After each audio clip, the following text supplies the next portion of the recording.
எடுத்த உடனே சாதாரண ஒரு கான்ஸ்டபிள், டேய் இங்க வா, என்னடா இங்க நிக்கிற அப்படின்னு தாங்க. இந்த பன்மை என்ற அந்த பேச்சே காவல்துறையில இல்லை. அது ஏன்னு தெரியல. நீங்க வந்து பாருங்க, ஏய் இங்க வாடா, போடா, உட்காரு. என்ன மாடு மேய்க்கிறீங்க? நான் நான் என்ன அதை போலீஸ் ஸ்டேஷனுடைய வாசல்லே ஒருத்தன் எரிகிறான்னு சொன்னா, அப்போ அவ்வளோ அந்த அந்த தீயை அணைக்கிறதுக்கு அவ்வளோ நேரம் ஆகி அவனை கடைசியாக செத்துட்டாங்க. ஆனால் திமுக ஆட்சி வந்த பிறகு உலகத்தை இன்டெலிஜென்ஸ் விஷயத்தை ஒரு பொருட்டாக மதிக்கிறது இல்லைன்ற நான்.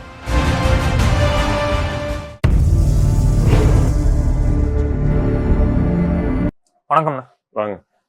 நேற்று முன்தினம் வந்து ஆர்கே நகர் போலீஸ் ஸ்டேஷன்ல வந்து தன்னை ஒருத்தர் வந்து தீ வச்சு கொளுத்திக்கிட்டார், தீ குளிச்சிட்டாருன்னே சொல்லலாம். இதன் பின்னணி என்ன? ஏன் இந்த விபரீத முடிவை எடுத்துக்கொண்டார்? இல்லை, இது நீங்கள் அந்த பையனை வந்து என்ன பின்னணி, ஏன் இந்த விபரீத முடிவு அப்படின்றத விட இன்றைய காவல் நிலையங்களுடைய அவலங்களை பற்றி நம்ம பேசி ஆகணும். ஏன்னா இன்னைக்கு காவல் நிலையங்கள் எல்லாம் என்ன ஆச்சுன்னு சொன்னீங்கன்னா, அங்கே வரவங்க வந்து குற்றவாளியாக தான் வராங்கன்றது இல்லை.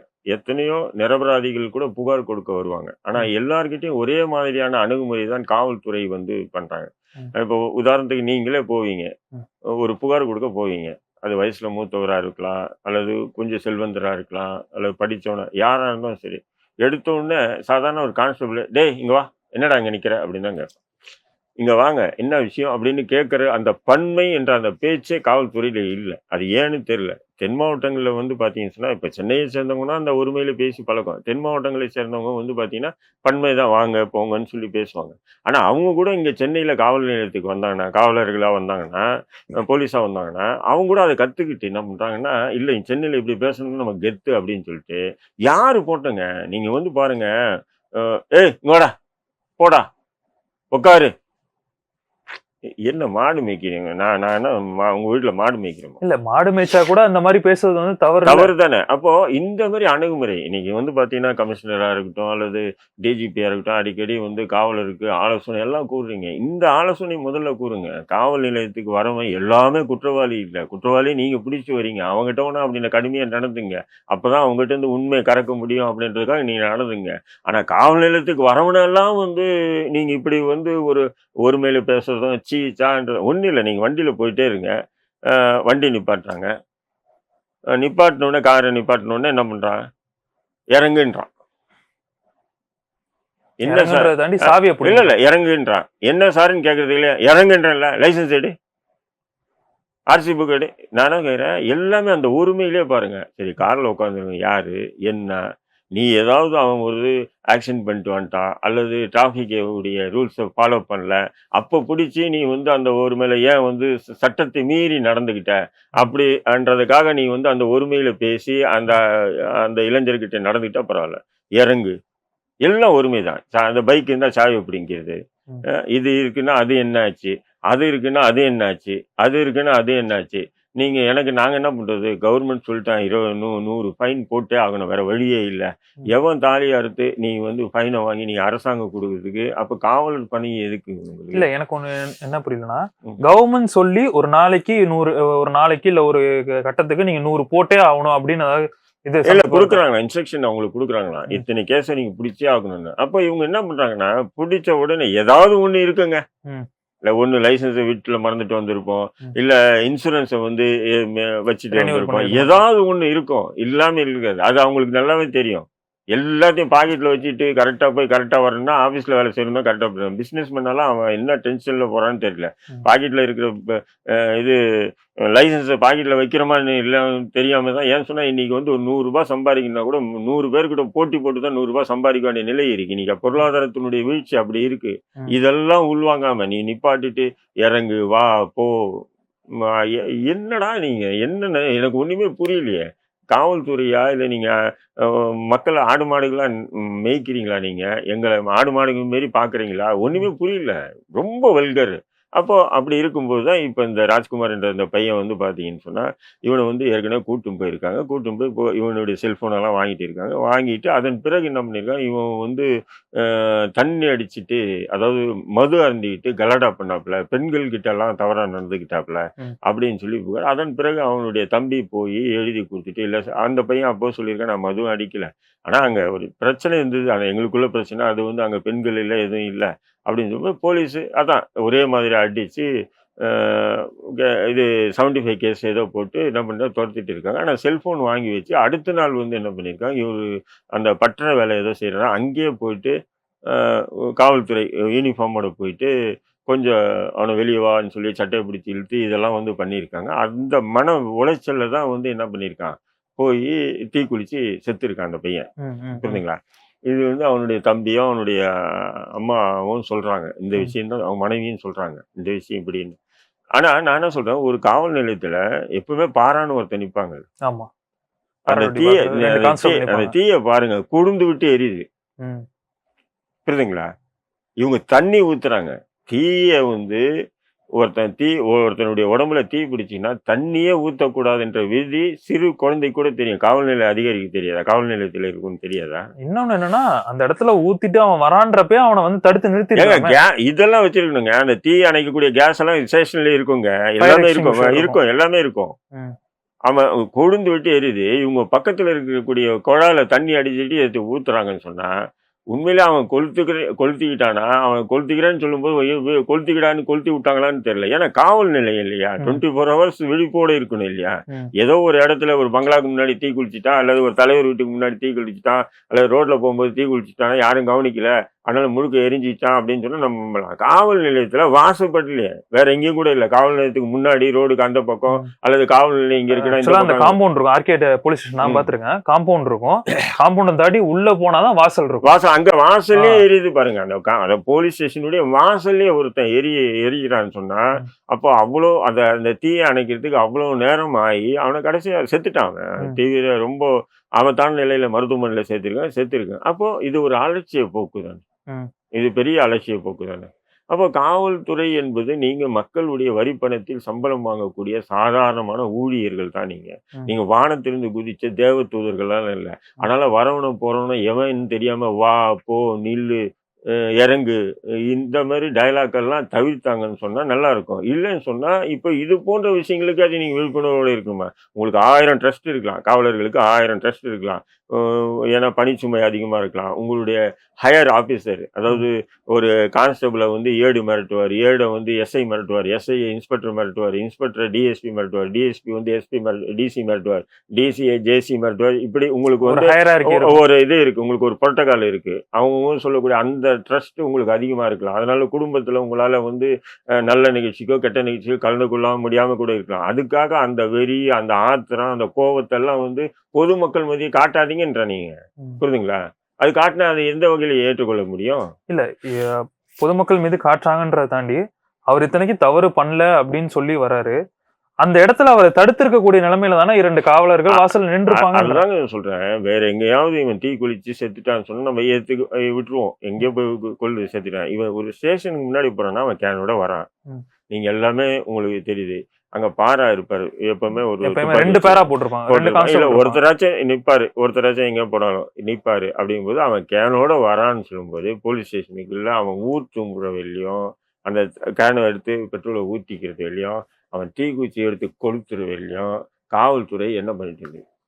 ஒரு மெத்தன போக்குல வந்து காவல்துறை இருக்கா? ஏறிட்டேன்னு சொல்லி விட்டுருப்பாங்க. ஆ. அப்படிதான் நான் பார்க்குறேன் நானு. ஏன் அப்படின்னா, இந்த கேள்விய நான் ஏன் வைக்கிறேன்னா, இதற்கு முன்பு வந்து நேற்று அதே போல நேற்று வந்து அ சிபிஐ வந்து ஒரு வலியுறுத்தல் இத வந்து அறிவிச்சிருந்தாங்க. என்ன அப்டின்னா, மதுரையில வந்து ஒரு தலித் பையன வந்து ஒரு இன்னொரு சமூகத்தை சார்ந்த சிறுவர்கள் வந்து அசிங்கப்படுத்திட்டாங்க. அவர்கள் போய் கம்ப்ளைண்ட் குடுக்கும்போது, அந்த கம்ப்ளைண்ட்ட வந்து ஏத்துக்க மாட்டேன் அப்படின்னு சொல்லி, இன்ஸ்பெக்டரே வந்து சொன்னதாக சொல்லி, அந்த பையனோட தாயார் வந்து கம்ப்ளைண்ட் பண்ணியிருக்காங்க. சிபிஐஎம் தோழர்கள்ட்ட வந்து கம்ப்ளைண்ட் பண்ணியிருக்காங்க. சிபிஐஎம் தலைவர் சண்முகம் அவர்களே வந்து இந்த மாரி நீங்க இது பண்ணணும், இந்த கேஸ் எடுத்து நடத்தணும்ன்றாங்க. எந்த இடத்துலயுமே வந்து எல்லா இடத்துலயும் வந்து மெத்தன போக்கு. இப்போ அண்ணா யூனிவர்சிட்டி விஷயமா இருக்கட்டும், இல்ல இப்ப நீங்க சொன்ன இந்த ஆர்கே நகர் விஷயமா இருக்கட்டும், இந்த மதுரை சிறுவர் விஷயமா இருக்கட்டும், எல்லா இடத்துலயுமே வந்து போலீஸ்ன்றது ரொம்ப மெத்தன போக்கா இருக்கா? நம்மள யார் என்ன செய்து விட இல்ல முடியும்ன்ற இல்லம்மா. அதாவது திமுக ஆட்சி வந்த இந்த நிலை ஏன் ஏற்படுதுன்னா, திமுக ஆட்சியில அங்கங்க குட்டி பகவதிகள் இருக்காங்க. ம், அது ஒரு படத்துல விஜய் படத்துல சொல்லுவாங்க.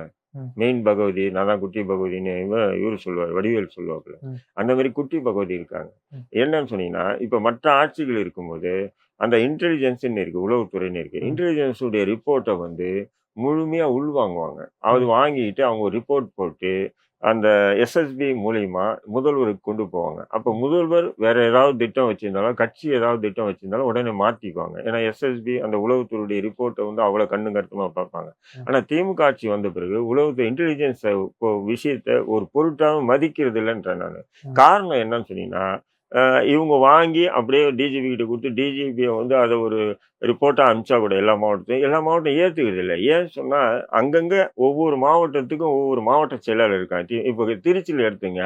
ம், கே.என். நேரு தான் அங்க வந்து முழு அதிகாரம். ம். இருக்கா இல்லைங்களா? ஆமா, அவர மீறி ஒரு ஸ்டேஷனுடைய இன்ஸ்பெக்டர் கூட ஒருத்தன் வர முடியாது. ஆமா. அவர் யார சொல்றாரோ அவர் தான் ஸ்டேஷன் இன்ஸ்பெக்டர். ம், அங்க இருக்கக்கூடிய டிஎஸ்பி எல்லாம் அவர் சொல்லி போட்ட டிஎஸ்பிகள் தான் இப்போ இருக்கிறது. ஆமா.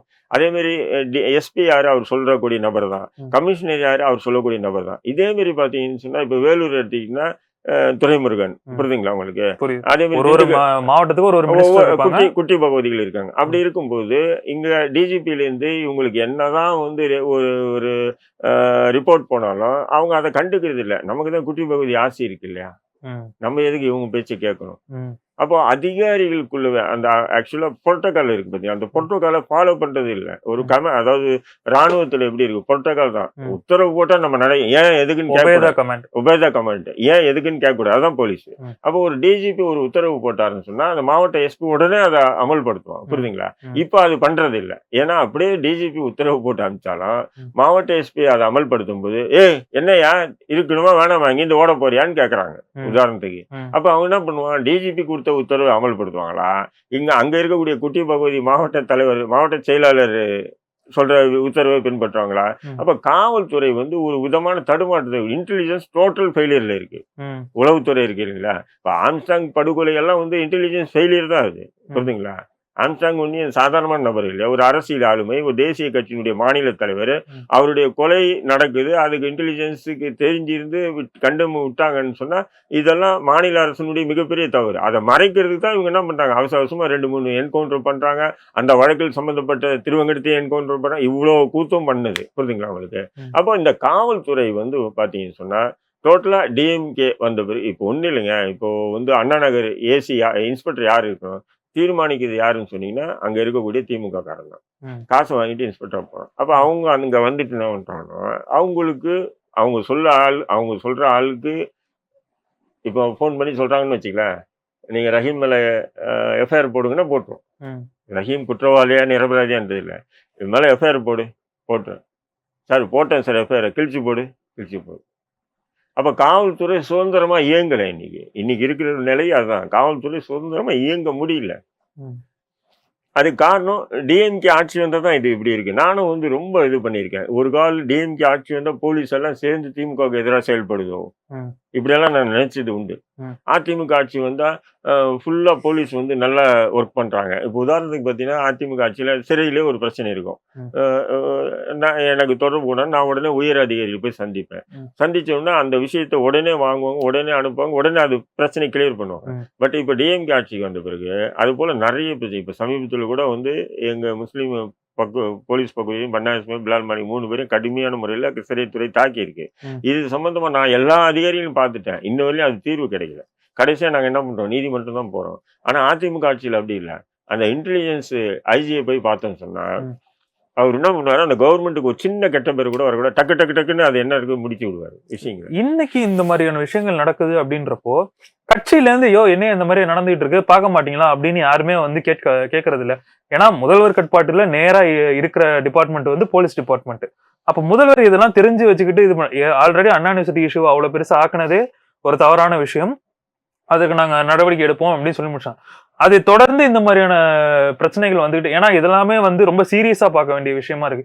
எல்லாத்திற்கும் ஆதாரம் இருக்கு அப்படின்றப்போ அதுல நடவடிக்கை கூட எடுக்க மாட்றாங்க அப்படின்றப்போ இது இது என்ன மாதிரியான போக்கா இருக்குன்றதுதான் என்னோட கேள்வி. இல்ல அதுதாங்க. அங்கங்க வந்து தடி எடுத்தவன்லாம் தண்டல்கார மாரி ஒவ்வொரு மாவட்டத்துக்கு ஒவ்வொரு குட்டி பகுதிகள் இருக்காங்க. ம். அவங்களுடைய ஆட்சியில தான் காவல்துறை இயங்குது.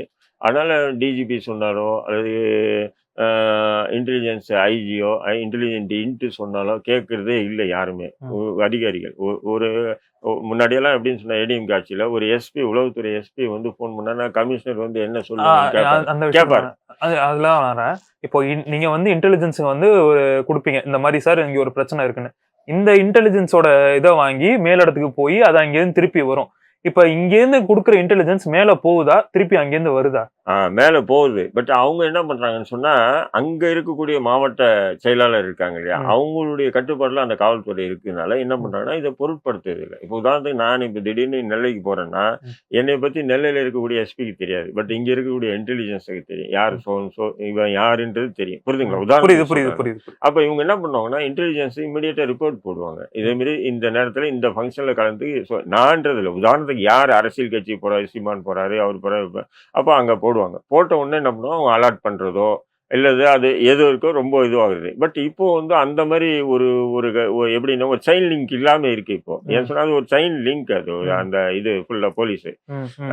ஏன்னா இன்டெலிஜென்ஸ் சாதாரணமான ஒரு டிஎஸ்பி வந்து கமிஷனர் கிட்ட பேசுவாரு. ஒரு ம். இன்டெலிஜென்ஸ் அத உளவுத்துறையில இருக்கிற ஒரு டிஎஸ்பி கமிஷனர் கிட்ட பேசுவாரு. ம். ஆனா இன்னைக்கு எப்படி ஆயிடுச்சுன்னு சொன்னீங்கன்னா, ஏடிஜிபி கூட இன்னைக்கு வந்து ஒரு எஸ்பி கிட்ட பேசுறதுக்கு ம். நீங்களே பேசிங்களேன்.